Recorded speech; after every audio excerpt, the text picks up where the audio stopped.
Dogma, the religious parody film that manages to have a better religious message than several religious films I've seen. This movie seems tailor-made for me. It takes Smith's trademark sense of humor with tons of references to stuff I learned in Sunday school. Yeah, I grew up going to Sunday school, and so I really loved the references in this film. Two angels named Bartleby and Loki, played by Ben Affleck and Matt Damon, were kicked out of heaven and have to spend the rest of the planet's existence on Earth. They find out they can make it back into heaven by entering a church in New Jersey, and in order to stop them, God sends a woman named Bethany, played by Linda Fiorentino, to stop them in order to prevent the apocalypse. She goes on a road trip with Jay and Silent Bob, but is being hunted down by Azrael, played by Jason Lee. I really like this movie for a number of reasons. One, I just love the cast. I think every character is great and played very well. I love Bartleby and Loki and the fact that they just go on murder sprees, like just flat out murder people. Most of them are assholes, but still, they just flat out kill them. And they have so much fun doing it. I love Bethany. She's interesting because she's a Christian who works in an abortion clinic. She goes to church every week despite resenting God for her destroyed marriage and failed pregnancy. Jay and Silent Bob are as funny as ever, and Azrael is deliciously evil while also being funny. And then there's all the supporting characters. We get Chris Rock as the forgotten 13th Apostle Rufus, who is very bitter about being left out of the Bible. Selma Hayek plays Serendipity, a muse. George Carlin plays a cardinal trying to give good publicity to the Catholic Church, which somehow is not dated 20 years later. And of course, the great Alan Rickman is the voice of God, Metatron. It just has a great cast that I don't even mind that once again, they use a lot of the same actors from his other movies as different characters. And the way they all talk about these biblical things using very modern dialogue, from swearing to slang, just puts a smile on my face. But I think my main admiration from this movie comes from its criticisms of religion, but portraying faith as a good thing. It mocks certain aspects of the Bible, while also praising its main message.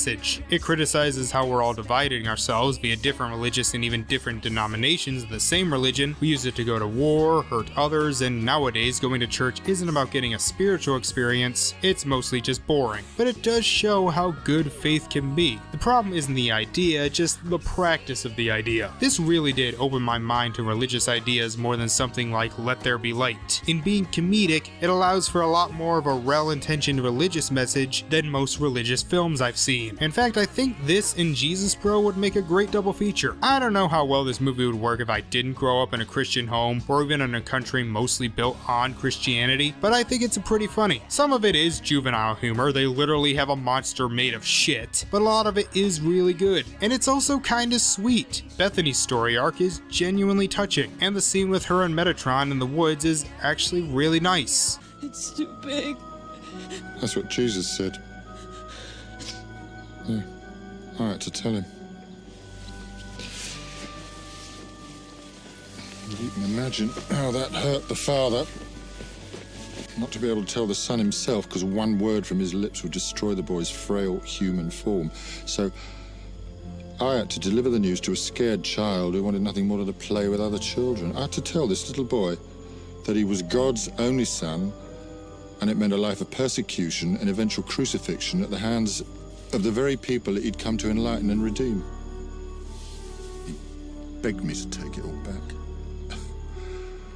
As if I could. And the plot is pretty engaging. Yeah, they probably could have saved a lot of time by just having Metatron transport them to the church at the beginning, and when they try and convince George Carlin that they were sent by God, again, that's something that could have been solved by just having Metatron use his powers. And there are parts of the ending that do seem like a bit of a Deus Ex Machina, but yeah, for the most part, this is a really fun movie that you could probably enjoy whether you're Christian, Jewish, Muslim, atheist, whatever. It's really funny, surprisingly heartfelt, and has a great cast of characters. Also, the makeup is really good. It's a pretty well-made movie. I give this an 8 out of 10. I actually like this more than when I first saw it. So next we go into what was supposed to be the end of the View Askewniverse with Jay and Silent Bob Strike Back.